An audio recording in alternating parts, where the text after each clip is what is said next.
বলে কিছু নেই, আদর্শবোধ, মানুষের প্রতি ভালোবাসা, আমার ধরুন ডিসিপ্লিন, ডেলিগেশন, ডিটারমিনেশন, তিনটে যে কোনো স্ট্রিমে এই তিনটে কাজ করে, এটা আমাদের সকলের আছে।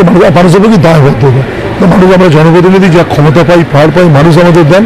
আমাদের গণতন্ত্রে মানুষ আমাদের যখন এরকম একটা পার্লামেন্টারি মানে ডেমোক্রেসির সিস্টেম হয়েছিল, তখন বলা হয়েছিল রাখে, তাহলে তো ব্যাপারটা মানে হতে পারে না। এইটা আমরা সবাই মিলে থাকি, এসপি না কাজ করতে করতে উৎসাহিত হয়েছে, ইত্যাদি হয়েছে। আমি কখনো হতাশ হইনি।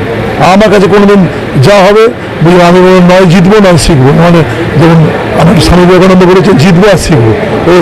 মানে হারা বলে কোনো জিনিস নেই, নয় জিতবো, যেটা পরাজিত হবো তার থেকে শিখবো, আর পরের বার বিষয়টাকে হবে এরকম মানে বিষয়টাকে রাখা হবে, কোনো অসুবিধা কিছু নেই। এসপি না, এটা কাজের একটা মূল্যায়ন বলতে পারে। ছোটবেলা থেকে কাজ করছি, মানুষের প্রচুর ভালোবাসা পেয়েছি, উৎসাহ উদ্দীপনা পাই। শিবির দীর্ঘদিন নির্বাচনের কারণে আমাদের অনেকগুলো প্রোটোকল থাকে, সেগুলো আমরা নির্বাচনের জন্য সেগুলো করা যায় না, এই সোশ্যাল কাজগুলো। তাই জন্য আমাদের এখানে বিশেষ করে 7 দফায় ভোট হওয়ার কারণে এই অ্যাক্টিভিটিসগুলো, যদি 1-2 দফায় ভোট হতো তাহলে ব্লাডের ক্রাইসিসটা হতো না। তাই জন্য এতদিন ধরে 3 মাস ধরে নির্বাচন করার জন্য প্রত্যেকটা ব্লাড ব্যাংকে আমাদের ব্লাডের ক্রাইসিস হয়েছিল। অনেক ঘটনা আছে, অনেক হসপিটাল কি রক্ত না পাওয়ার কারণে অনেক পেশেন্ট পর্যন্ত মারা গেছে। আমাদের কাছে যা খবর আছে আমরা জানতে পেরেছিলাম।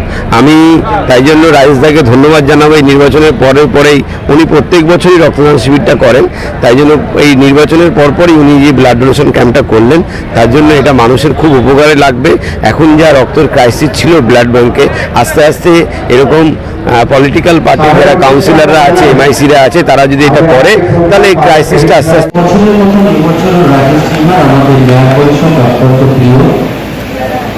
নেতৃত্ব নানা ধরনের সামাজিক অনুষ্ঠান করে থাকে। আজকেও তার উদ্যোগে এই রক্তদান শিবির অনুষ্ঠিত হচ্ছে। এখানে প্রচুর মানুষ রক্ত দিচ্ছে, সেটা আমরা লক্ষ্য করছি। আমরা দেখেছি যে একই সঙ্গে আমরা পৌর প্রতিনিধিত্ব করেছি বিধাননগর কর্পোরেশনের গত ভোটেও। এবারে আবার দ্বিতীয়বারের জন্য রাজেশ সিনহার আপনাদের আশীর্বাদে নির্বাচিত হয়েছে।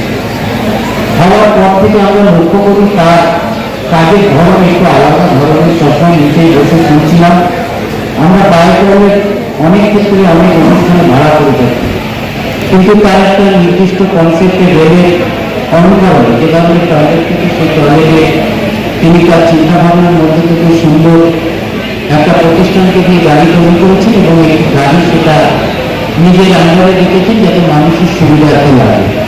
অত্যন্ত আধুনিক চিন্তাধারা।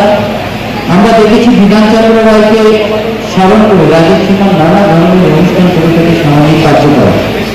আজকে আমার রক্তদান শিবির, সত্যি কথা বলতে কি এখন রক্তদান শিবিরগুলোর তাৎপর্য এই মুহূর্তে দাঁড়িয়ে অত্যন্ত গুরুত্বপূর্ণ। কারণ নির্বাচন এবং নানা ধরনের উৎসবের জন্য বিগত 3-4 মাস ধরে রক্তদানের সংখ্যাটা কিন্তু অনেকটা কম হয়েছে, যার ফলে রক্ত আমরা ব্যাংকে প্রয়োজন অনেক সময় এ পজিটিভ রক্ত, বি পজিটিভ রক্ত মানুষকে ডেট টু ডেট ডোনার দিয়ে মানুষের কাছে জোগাড় করে ব্লাড ক্যাম্পগুলো মানে আমাদের কাছে অনুরোধ করেছে। এবং ব্লাড ক্যাম্পগুলো থেকে আমরা ফোন করেছি, এই সময় অ্যাভেলেবেল রক্ত পেয়ে গেলে এই সময় তো খুব অসুবিধার সম্মুখীন হয়েছে, কারণ রক্তের সঞ্চয় কতটা ছিল না। নির্বাচনের পর আমাদের পৌর প্রতিনিধি তথা সারা বাংলায় আমরা সকলে মিলে আবার রক্তদানে ঝাঁপিয়ে পড়েছি। এই ব্লাড ব্যাংকগুলোতে রক্তের অভাবে যাতে কোনো মানুষকে হয়রানি হতে না হয়, কোনো মানুষকে অসুবিধার মধ্যে পড়তে না হয়। আর এই মুহূর্তে দাঁড়িয়ে রক্তদান শিবিরের রাজেশ সিনহার যে আয়োজন করবেন প্রত্যেক বছরের মতো এবছরও এই রক্তটা কিন্তু সারা বাংলার মানুষের তার প্রয়োজনে লাগবে আমরা জানি না, তবে অনেকটা সংকট যেটা প্রয়োজন হচ্ছে সেটা উৎপাদন করবে। একজন পৌর প্রতিনিধি ডেভেলপমেন্ট নানা ধরনের পৌর পরিষেবার সাথে সাথে রক্তদান শিবির এবং আরো সামাজিক কার্যকলাপের মাধ্যমে মানুষের পাশে দাঁড়ানো, এটাই হওয়া উচিত। শুধুমাত্র ধর্মের ভিত্তিতে, জাতপাতের ভিত্তিতে কিছু অপপ্রচার করে মানুষের মধ্যে আশীর্বাদ চাওয়াটা আমরা সমর্থন করি না। আমরা মানুষের কাছে আশীর্বাদ চাই, মানুষের মধ্যে কাজের মাধ্যমে সারা বছর মানুষের পাশে থেকে রাজেশ সিনহা তার ব্যতিক্রম নয়, একটি যোগ্য পৌর প্রতিনিধি। এবং বিধাননগর কর্পোরেশনে তার চিন্তা ভাবনা, তার কাজের পদ্ধতি অত্যন্ত ভালো। এবং আমরাও যখন একটা ওয়ার্ডের পৌর প্রতিনিধি তার দপ্তরে সবুজ সাথী প্রকল্পে সাইকেল সহ হ্যান্ডিক্যাপদের অনেক গাড়ি দেওয়ার ক্ষেত্রে তার সহযোগিতা নিয়ে থাকি। বিশেষ করে আমার ওয়ার্ডে আমার যখন স্বাস্থ্য পরীক্ষা শিবির রক্তদান শিবির হয় তখন রাজেশ সিংহা 3-4টে হ্যান্ডিক্যাপদের গাড়ি দিয়ে পাশে দাঁড়িয়েছে তার সংস্থার পক্ষ থেকে। এবং সবুজ সাথী সাইকেল দেওয়ার ক্ষেত্রে ছাত্রছাত্রীদের কোনো অসুবিধা না হয় সেই অনুষ্ঠানগুলোর সময় ছাত্রছাত্রীদেরকে যাতে কোনো অসুবিধার মধ্যে পড়তে না হয় টিফিন এবং জলের মাধ্যমে তাদের পাশে দাঁড়িয়ে তাদেরকে আশীর্বাদ করে এবং সুন্দরভাবে অর্গানাইজেশন করে। এমন একজন ন্যায় পরিষদের অনুষ্ঠানে এসে এবং তার রক্তদান শিবিরে এসে আমরা গর্বিত তিনি এগিয়েছিলেন। এইভাবে মানুষের সাথে আরো ভালো ভালো কাজ করুন এবং মানুষকে সঙ্গে নিয়ে সমগ্র বিধাননগর পৌরসভা বিশেষত এই ওয়ার্ডে মানুষের পাশে দাঁড়া ঈশ্বরের কাছে আল্লাহর কাছে এই প্রার্থনা করি।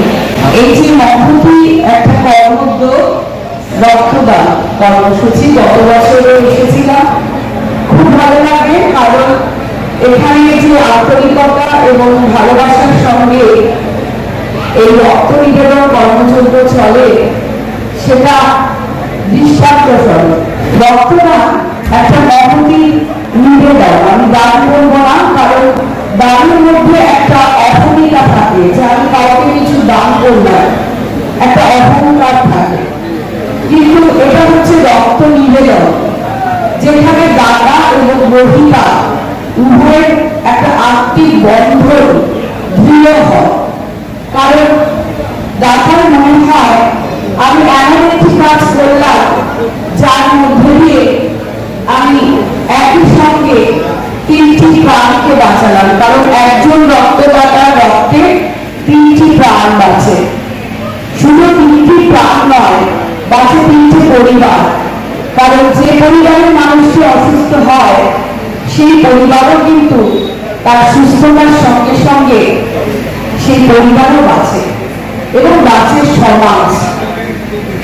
ঠিক তেমনিভাবে যে রক্ত গ্রহণ করছে গ্রহিতা, তার কাছে রক্তদাতা কোন ধরনের মানুষ, তিনি হিন্দু না মুসলমান, তিনি উচ্চ বর্ণীয় বা নিম্ন বর্ণীয়, এগুলো বিষয় হয়ে দাঁড়ায় না।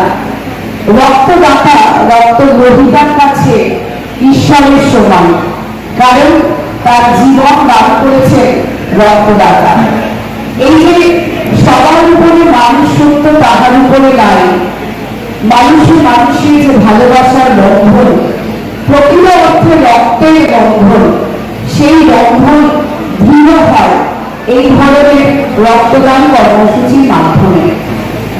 এবং বিধাননগর পৌর নিগমের মেয়র পরিষদ রাজেশ দা এই উদ্যোগ ভীষণভাবে ফলপ্রসূ, সবাইকে নিয়ে রক্তদানের কর্মসূচি অনুষ্ঠান করে। সবাই একটা পরিবারের মতো প্রত্যেকটা অনুষ্ঠানে সবাই যায় এবং সবাই মিলে প্রতিনিয়ত শিখি। কোনো না কোনো অনুষ্ঠান থেকে আমরাও অনুপ্রাণিত হই। আমি অনেক অনেক ধন্যবাদ জানাই রক্তদাতাদের, তারা যেভাবে এগিয়ে এসে রক্তদান করছেন এবং এই